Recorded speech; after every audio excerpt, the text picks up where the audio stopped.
The nice thing is, because they heard that we were going to fight with GTEC, we gave ourselves 2 years to raise $2 million. We raised it in 6 months.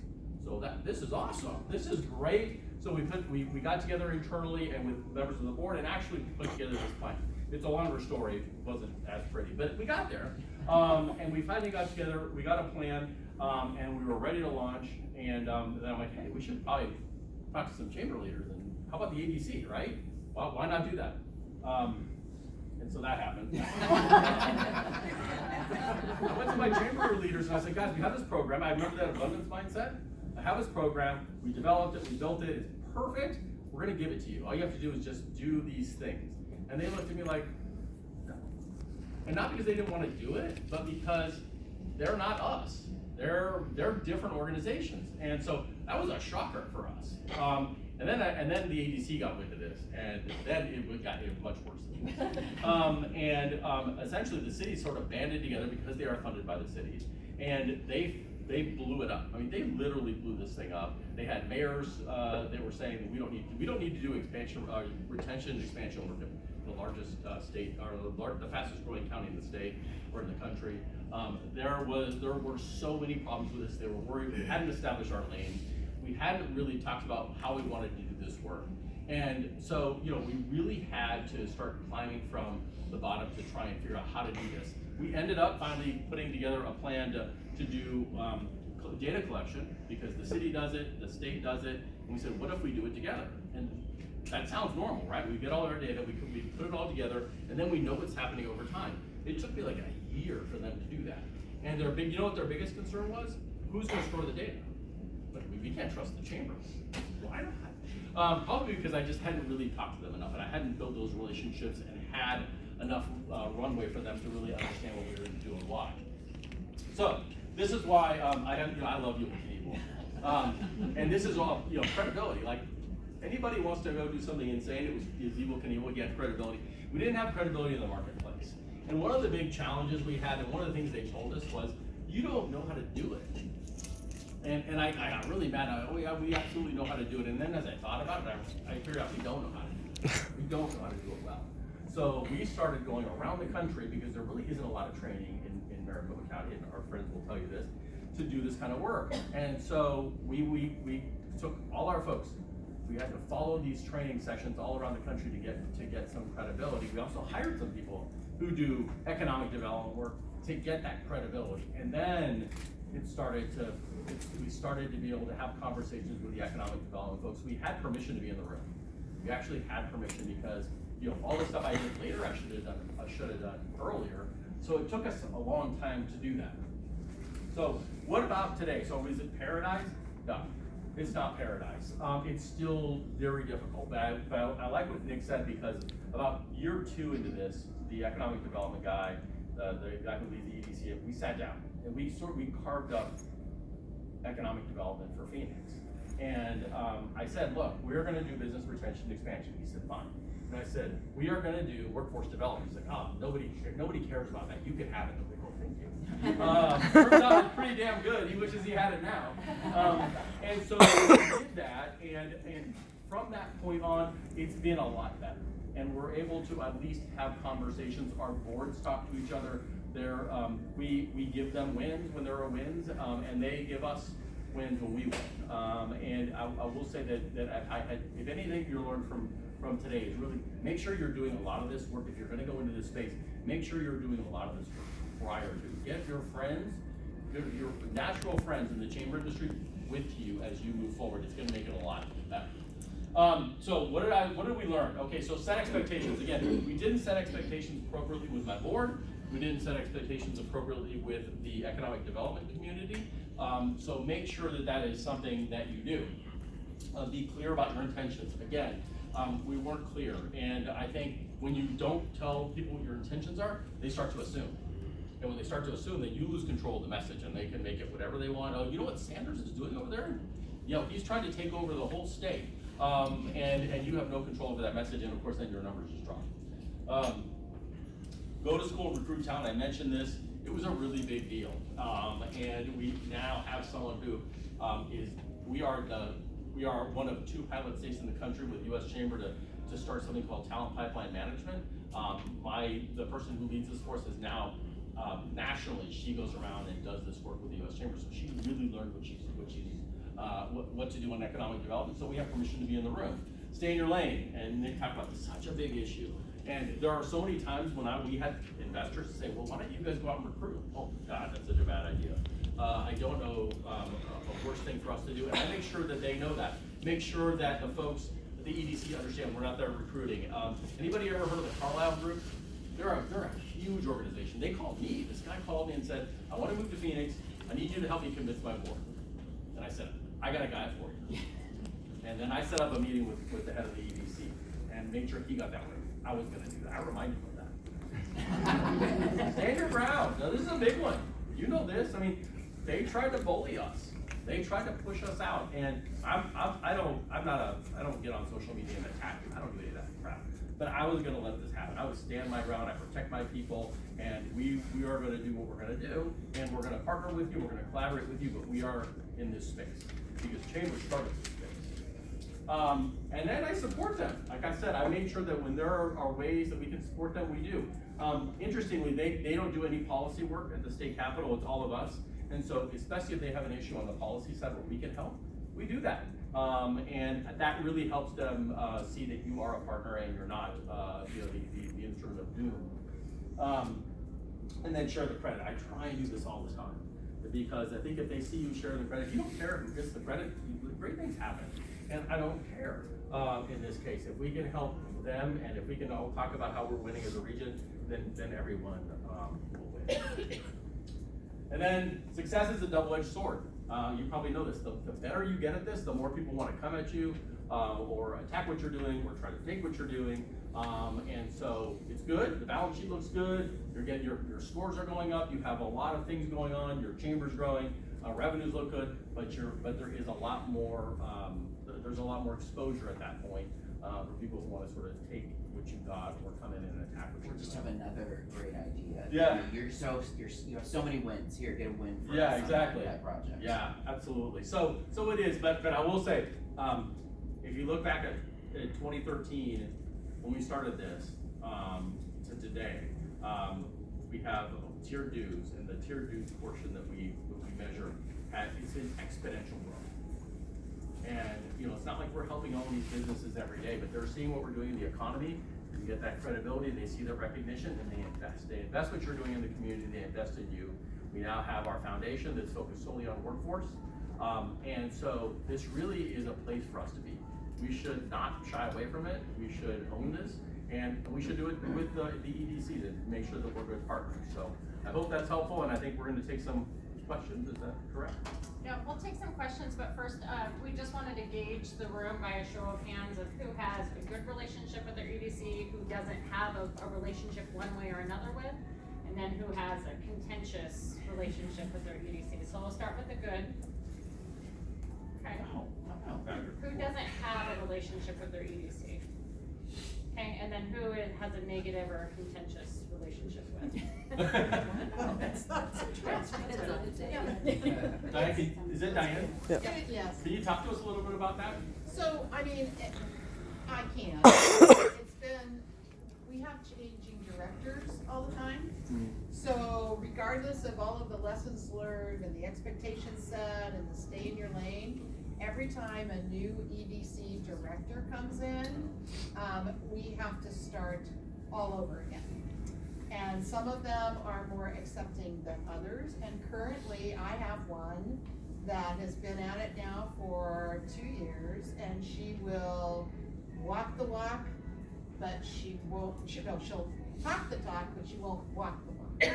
So I find out after the fact that she has gone out and done these things, yet she's very well respected by her board because she gets stuff done. So it's like, I heard her talk to a group of realtors about how they are now doing career exploration and workforce, which has been our turf for the last 7 years.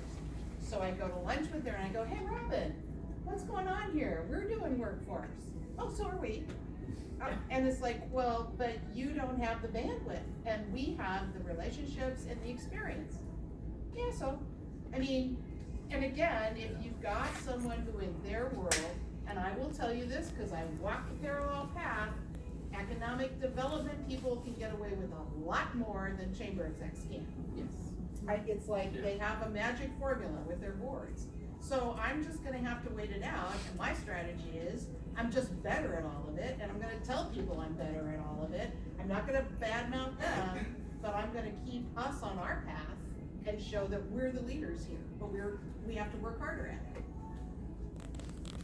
Yeah, I think one of the things that is a challenge for chambers is that we get to be the bad guys, whereas the EDCs just get to do all the good things, but the chamber is the one that's advocating on behalf of businesses. We're the ones that are trying to caution government, don't think or consider those unintended consequences and such, and the EDCs don't really play that role, and so they're about projects and bringing things, and it's all good, whereas we have to balance some of the bad, where I feel like if somebody's not mad at me, then I'm not doing enough. And so it is a different role to play where the EDCs often can just be the good people and everybody loves them because all they do is good. Well, and that's the same situation, I mean, we have it as well. Like you said, we largely have a good relationship with them. But, I mean, if there's a new business that moves into Kern County, especially like a large one, they can totally take credit for it. I don't know how they get away with it. Like we have an Indian tribe that was left off the federal rolls, got their federal designation, has been working for years on some type of economic development, which mainly means gaming. And through a personal relationship between the chief of the tribe and some folks in the Seminole tribe in Florida who own Hard Rock, which I didn't know before all of this, they're gonna be able to develop a Hard Rock casino. And so, this is huge for economic development. It's in the unincorporated county, but if you talk to the EDCs, they are solely responsible for bringing that in. And, that does frustrate me sometimes because I do feel, even though we have a fairly good working relationship with them, that's really unfair. How do I compete with bringing in billions of dollars, and how can I prove that? We have our own things that we do, but again, I always think we're not getting the appropriate amount of credit because I'm comfortable with sharing the credit. And sometimes we need to be less humble and need to really promote what we do, and then other times when it's better for the greater good, better for just getting things done, you have to share the credit. My big thing about credit is I'll share the credit with the people who write the checks, understand who really behind the scenes was working to get it done. Yes. I cannot agree with you more about, taking a stand when we need to. We had a situation where our economic development department, so to speak, is fairly new in our county, about 2.5 years. The board hired this individual, so the board has a lot of responsibility and a lot of pressure to the constituents to make sure that their pick was solid for the community. Well, this individual was up for her review and presenting her strategic plan, and to be honest, it was the same plan that she had presented a year ago. And I know that because I'm in tuned, and I'm watching from my office this public meeting, and she presents her, not a strategic plan, just what she's done over the year. And the board chair begins to comment, and he says, we really want you to finalize your strategic plan. You're a year and a half in. We don't want you out chasing everything like the Chamber of Commerce. So I literally had my phone, I have him on speed dial, he's still sitting on the dais, and I'm texting him. I am not going to take offense to the comment you just made. For the past 5 years, I've been very intentional about my goals, the XYZ, blah, blah, blah, and you see his head, because it's live, kind of do the head down, rubbing his head like, okay, what did I just do? And then on his break, he gets in touch with me. And what I said is that you used a public forum to, maybe unintentionally, you took a dive, a bad remark about the chamber. You negated the work that we had done. And he definitely understood. Chambers are, in my opinion, as equally important in economic development as somebody who bears that title. They just they're paid from a different source, and most of the times, and chambers have a different pulse on on economic development. And so I just say, you know, do not take a back seat. If you have a formal economic development director in your community, if you can't work alongside them, it's very important that you try. Continue the work that you do, and I tell you, it will show up at some point somewhere. You know, take the high road, continue doing what you do. So yeah, and make your public officials, your elected officials know that what you're doing is important. We had something somewhere when we started down the BRE path. One of the big concerns for the EDC guys, I don't know if you had that same thing, Nick, was, oh no, you guys are just gonna use this for membership. You're gonna take these people you visit with and create membership opportunities. And you know, all I had was my word, but they weren't gonna take that. And you know, my membership guy, died like 1,000 deaths, but you know, we had a bright red line. You're not gonna do this, but it took 2 years of us doing it for them to finally believe us. And so I think you're right. There's sort of we assume this is what the chambers are all about, what you're gonna do. And it can be tough, and congratulations, well done for doing that. You know, I'm a longtime chamber exec, and I'm from Los Angeles area, Los Angeles County. And we cover a region which has 1.8 million people, which would be the 6th largest city in the nation if we were not incorporated as part of the city of LA. So economic development has been the bane of my existence for most of my career. Until a few years ago, when we helped a particular industry change some laws in the city of LA, and now we're into this whole economic gardening thing. So I'm here like a sponge today, like listening to Todd about this business expansion program, but things that we want to do. And I'm just wondering, like, for someone like me who has history and relationships, but our EDC is a county, so they're downtown LA, and we have a economic development group in our area, but they don't do any. If you ask anyone what they do, someone says they don't know. I mean, we don't know what they do. Like, where does someone like me start? And I have a foundation as well. Well, I do think that it makes sense to. I would start with that group that does nothing, because you'll learn from your mistake. And I made sure that maybe with the board that you're talking to them about what's happening respectfully. Here's what we're looking to do, and I would go to LA and talk to the county folks and say, look, understand that you are the attractor. We want to do BRE. I'm assuming BRE work in our community. We think this can complement you. Here's what our plan looks like. We'd like to get your input. I think that was our big mistake, and I think if you can do that and start there, even if it seems like a lot to begin with, and I can understand why it would. It will pay dividends. And then I just want my quick follow-up is, we're hosting the Olympics in 2028. Yeah. And some of those Olympic events are literally, I could throw a rock at them from my office. And so we're creating a whole like hospitality type committee that's beyond that, because there's businesses that will have to service those hospitality businesses, et cetera, et cetera. And if anyone has any ideas in this room for me, or has hosted the Olympics, please let me know, because we have the World Cup 2 years before that, so we have a dress rehearsal we'll be able to do. So I'm ready to come out and visit you and stay in Tucson for a couple days. In all seriousness, you should go speak to Lane, the former head of the Salt Lake City, Utah. Yep. He was responsible for everything outside of the That's what I area. need. He did it all. I mean, he actually had bridges built. So I would talk to him, and if Lane Bate, I'm happy to give you his contact. That'd be great. And then on like the long-term stuff, I would just say, Nancy, take a look at like what you're doing. And I mean, part of it is just kind of like rebranding. I mean, I think so much of what we think of as quote unquote economic development is that old school, I work with the site selectors and the commercial realtors, and we go to these conferences, and so somebody cites something. And that is that is a model that doesn't work, because That's what I've discovered. Because that's great, and we have people who do it and they do it well. But I mean, economic development now is so much more. It is workforce development internally. It is external talent attraction. It is, we did this regional branding. People, said, hey, you're just developing new logos. And it's like, okay, yeah, the logo's a piece of it. But actually what we're doing is we're setting a foundation. Place branding is now the new foundation for economic development.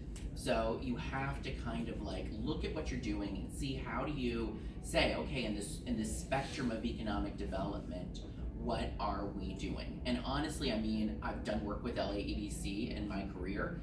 They're great at publishing studies. Yeah, exactly. But they do a great study. And I mean, I have PowerPoints where we use their stats on a number of things. because for logistics, we tie ourselves to the Southern California market, and then LA, EDC does a lot of the oil and gas economic studies. But I mean, look at what you're doing and see how do you kind of rebrand that in the realm of economic development, and then look at things that aren't being done. I mean, and I can talk to you a little bit further, but I mean, the buzzword in California right now is inclusive economic development. And so that is much different than talking to a realtor and a corporate rep about citing a Amazon warehouse somewhere. That is much harder work, it's more convening, it's more community connected, and frankly, the EDCs that work in this, hey, I got a piece of dirt and I've got this list of incentives, you know, Chamber's more suited for that inclusive economic development work. Right, and I've noticed I just never knew how to do it, and all of a sudden, like I said, I'm willing to dive in, and I'll just drive over to you next week, 'cause it's an hour. 100 miles, yeah. And then I'm gonna go see Todd and Diane. Yours is funny because when I mentioned about hiring talent, we actually hired an economic developer who did all our business retention expansion work. And now there's an Association of Economic Development, their executive director just left, and he's like in the pole position to take that job, right? So awesome to think that someone who did our BRE work, did, all this incredible work that now could theoretically lead these guys. So interesting how things can go full circle. Thanks, I appreciate it. One thing I've done recently is I sit on our economic development board. So the chamber gets 10 minutes at every board meeting, so that's really worked well. And then for my Catalyst committee, our chair is actually an EDL employee. So he's running all our policies, putting it forward, and then tying it back to economic. So it took about a year to get it to where it is, but it's been very worthwhile. So you were actually strategic, I'm looking myself. That's great. Can I ask Nick a question in terms of, I'm really intrigued with your public opinion polling. Yeah. How much that actually costs, do you do it every year? I'm assuming it's an outside firm. Yes. So yeah, no, we use an outside firm. Depending on the year, it costs about $60,000 to $70,000, and statistically valid. The margin of errors, 3 to 3.5 points, depending on the poll. And again, I know that's a tough price tag because we were able to at least split the cost between the PAC and the chamber, because a lot of what we poll on in terms of issues based or candidates based helps the PAC in terms of their strategies and making decisions. But like I said, I mean, just that slide, just the favorability slide is so helpful to us with investors, that, I mean, I think it's worth the 60, 70K. I'd have to go back and take a look. It's under 1,000, it's over 500, under 1,000. Well, maybe the Colorado Chamber executives could put money in to do something. Hey, that could be. And I think that's a good point too. Yeah. To do maybe some and maybe Diane, if there's if it's WACE-esque, as there's the kind of toolkit survey that talks about what do members across varying metros want from a chamber.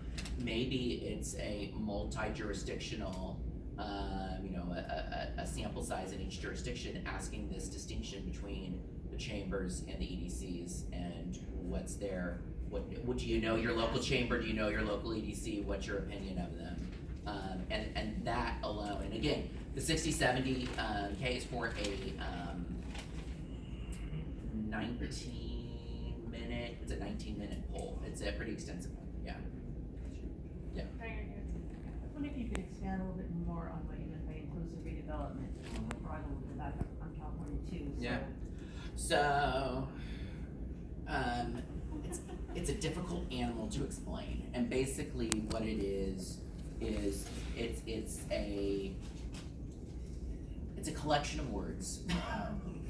But what it is, it's based on a lot of research that the Brookings Institution and the Urban Institute and McKinsey and Milken Institute have done around what is holding back certain metros from performing, especially in an economy that's booming. And nowhere is that performance gap more noticeable than if you look at California. And so even if you look at like a metro that's doing great, like a Silicon Valley, the income gap the investment gap in neighborhoods. Or if you come down to my neck of California, where yes, we have all these superlatives about what we produce, but we have major income inequality compared to the metro areas. We have huge socioeconomic barriers. We have educational attainment barriers. We have health access barriers. And so what the name of the game is more about how do you bring a collection of people together to chart a course that tries to correct those things while also developing opportunities for economic and talent growth in the future. And so there are some models in other places, some have been more successful than others. There is the Inland Empire IEGO. There is the Sacramento Region's Prosperity Strategy. The most successful is Fresno Drive. And that's work where groups like California Forward, Brookings Institution, the Newsom administration is pushing. They're pushing more regional looks at things and this more inclusive model for economic development. So what does that look like? Like, what does that mean? It means bringing together convenings where you're bringing business and labor. You're bringing in nonprofits, you're bringing education, you're bringing in social justice, environmental justice advocates, not always our typical friends and audiences, strange bedfellows together to try to say, hey, where do we agree on where should we grow, and what are the strategies that we should employ to get there, leaving preconceptions, biases, past relationships at the door. In other places, what's happened is they've brought in a thought partner like Brookings or McKinsey or an Urban Institute to do very granular research on what those convenings define as the areas that you focus. And then this is where it gets really tough, and this is where Fresno is ahead of the game, is once you have consensus around where you need to go, once you have the research that validates that and validates what needs to happen, then you need to talk about investments. So what investments need to be made in private philanthropy, by state, federal, and local governments in order to move the needle on some of these things? Because again, I think the next phase of economic development is not gonna be, I've got a patch of dirt. It's gonna be, how do we, and I know this is very weird and it's a weird place for me, I'm a former oil and gas lobbyist, I'm about kicking ass, taking names, and we're drilling there whether you like it or not.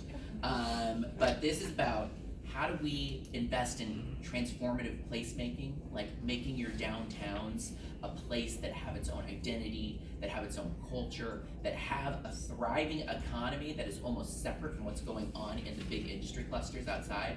It's inclusion. It's making sure that a rising tide really does lift all boats and that no neighborhoods or areas are left behind. And then it's creating those relationships, because there's right now, the partisanship in our world, whether it's at the state level or the national level, it's filtering down to the local level. The only place that you're ever gonna get solutions is at the local level now. Right. And so, I have a mentor who said, hey, ideology is proportionate to your distance from a problem. So the closer you are to a problem, the more of a pragmatist you are. So, it's building that connective tissues between those really strange stakeholders so that you can actually move the needle. Hey, if anybody knows who Dolores Huerta is, she's got a foundation that's very active in my community. I'm gonna have to work with her. I'm gonna have to find common ground with her to say what investments need to be made in terms of education, in terms of social justice and environmental justice issues, to really ensure that we have a partnership that drives Bakersfield and Kern County forward. EDC's not gonna be good. No, because that's too tough. That's one, convening work, because it's people work, that's our bag. And then two, working with disparate groups and sometimes working with people that you don't agree, that's our bag too. That's too messy for them.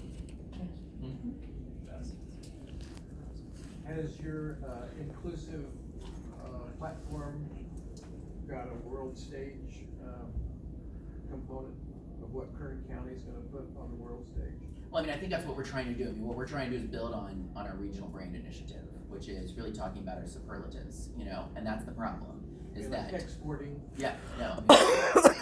And so, I mean, but the problem is that when I talk about my full slide deck on our branding thing, and those of you who are in either inland California or the Central Valley of California know that if you're from the Central Valley, we have a huge chip on our shoulder. And I say we're aggressively defensive. And so if I tell you I'm from Bakersfield, I'm gonna say, yes, the air quality sucks. Because I don't want you to tell me something negative about where I live. I'm gonna say it first. I'm gonna get it on the table. So we focus on all these negative things. And so a logo and a narrative aren't gonna change that. And so this is what we're really focused on. This is the next level. It's saying, hey, we've done a really, excuse me, I curse a lot. We've done a really shitty job of telling our story and talking about what we produce for California.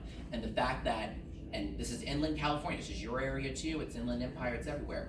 You know, but for us on energy, when you turn on the lights, whether you drive a Toyota Prius or a Toyota Tundra, whether you go downtown or you get your packages on Prime, if you fly in an airplane, when you go to Whole Foods and spend your whole paycheck, my people have provided that to you. And you don't have to say thank you, but just respect it. And then maybe when people are considering policies, they consider the impact of, hey, maybe at Whole Foods in Santa Monica, the shelves are gonna be barren because we turned the water off, or we don't have an immigration policy that works, or we have priced out energy. So that's that story. And then the other part is, how do we move the needle on the bad stuff? How do we move the needle on, you know, if we're being honest, looking ourselves in the mirror about air quality, about educational attainment, about some of these pockmarks. And so that's where this inclusive piece comes in. I hope it's gonna work. Again, Fresno is probably the best test case. They're ahead of everyone else. What they've been able to prove is that you can do it, that you can define the investments, that you can get money from the state and the feds and private philanthropy. The next step is, does it actually move the needle? Sorry, that was a lot. I just have a quick question. Where I live in a very rural part of Arizona, the closest community of any size is within our county. We only have 3 communities that have more than 10,000 people. Let's put it that way. We're all about 65 miles apart from each other, so we're challenged distantly to work in collaborative efforts. However, my question is, do you have any experience with the Talent Hub designation? We're working collaboratively, hoping to become designated as a Talent Hub county and region, and we're working with our education partners, and also our economic development organization, by the way, is amazing. They do great things. They keep secrets from us, but hey, it is what it is. You know, we deal with it. But I'm just curious if anybody has become a Talent Hub community, because I understand it's a grueling, multi-year process to actually get to that point. We have something a little bit different, but I can tell, I mean, I know what you've done in workforce there, in Lake Havasu, and it was huge for a number of industries, and so I can see why you all would be picked for that, but we haven't had any connection with that. We do something a little bit different in terms of talent pipeline. I don't know about you, Nick. Well, and I've been through the. Yeah, you went through and I think I can apply a lot of those things. I just wondered about this, if anybody had any experience with this particular movement, which is through the Lumina Foundation, so. No. Anybody? Okay. Thanks. Anybody else, let me know. Yeah. Thank you. Thank you, Lisa. You said you raised $2 million in 6 months. Yeah. Who did you get that money from, and how did you package your ask? So we went and found sort of 2 community leaders, and then what we did is we built sort of investor levels. And I think the highest was 250,000. And then we're not a huge Fortune 500 town, but we went to those Fortune 500s in our community and started with them. And then once we were about 90%, then we went to sort of a mid-tiers and finished it up. So yeah, it was, we were shocked. I mean, I will say, that's a lot of money. So. I think it was multi-year too. Yes. Total for 2 million over so many 3 years, yeah. 3. But I will say, when the hard part there is obviously the money ran out, and then we had to figure out how we were going to continue that work, and that's certainly something you can think about as we do those kind of campaigns. we have a very small community, and, the city is very friendly with the chamber, we have a very good relationship. And the chamber does the tourism marketing for Florence, Oregon, so $147 million a year for a little 10,000 member town in tourism, so have a big deal. And we're doing a really good job, but the city council said, well, why aren't they doing this and why aren't they doing that? And the city manager said, that's not part of their contract. So the next meeting that we had, the city manager and I meet very frequently. She said, well, don't be surprised if the city comes to you and asks you to become the EDC. Does anybody else do both? We do. And how does that work? Well, the EDC contractor started January first, so that's why I'm in this class. You should talk to Ann at Kaufman, Texas. She just went through that exact same thing. Is that right? Mm-hmm. And I don't think the And it's word not, is- it's flattering that they think that we're that Yeah. talented, but, when I talked to my girl from Bonnie from Springfield, she said, her suggestion was to make sure that it's a partnership. And that you're bringing the same amount to the table that they're paying you, so that they don't think that it's just their Yes. deal. Well, it's also tough because we do policy. Yeah. Right, we take positions and that can be hard. But there are some great examples, I mean, all the way up to the Houston partnership, right, where they blended everything. It can work, but I think those are the things you need, I think, to set those expectations early on about what you do and how you're gonna do it. I think, one resource that I would suggest that you utilize is the WBC, survey to find out what your members already think, how important is it the chamber does this, how well do they think that you're doing? And some of those answers will tell you. We did that survey and it went, our members didn't like the survey. But it was real interesting. We got very little feedback on it. It was a whole bunch of, I don't know. Huh. But, so we're not telling our story as well as we should, obviously. But, I think it's just too drastic of a change to go from a chamber of events to being a chamber of a legislative advocacy. It's like moving a ship. We're there. It's only been 3.5 It's like years. a but barge. Congratulations, that's great. Yeah. So, Yeah, good for you. And I think that that's where, I mean, honestly, I think many of us in this room are gonna have those conversations more and more. Because I think what's happening is that, again, as the funding or the model of I've got a piece of dirt, let me sell it to you on behalf of my community. I think that that's going away. People want a more cohesive look at things. And again, how does that affect what you do well now? So, I mean, I think there's gonna be a day where people are gonna ask us, would you merge, would you take over the EDC? And I don't know, because our competitive advantage right now is policy and politics. We endorse candidates, we get them elected. Sometimes we have to kick their ass, sometimes we have to praise them. And that doesn't always blend well, when you are taking, money from, in our case, it's the county and it is the majority of the incorporated cities in Kern that put in the majority of the funds. I would be really careful too, to within that contract have measurable outcomes, so that everybody is Performance-based. really understands what they're asking you to do and what the expectations are. And I would say, if you do take it on, I mean, fashion your operations in a way that, if it's not working, or if they say, hey, you upset us, we're pulling this contract, you can just say, cut whoever the personnel are, whatever the resources you devoted, and be okay. And then, and let them live with whatever that consequence is. what would the $6 million be for? You're saying the work, but I know. Oh, the money we raised, the 2 million? Or 2 million? Yeah, a lot of that was, to bring in, people to go out there and actually do the work of, talking to businesses. So we've talked now 5,000 businesses, give or take. And so it's a significant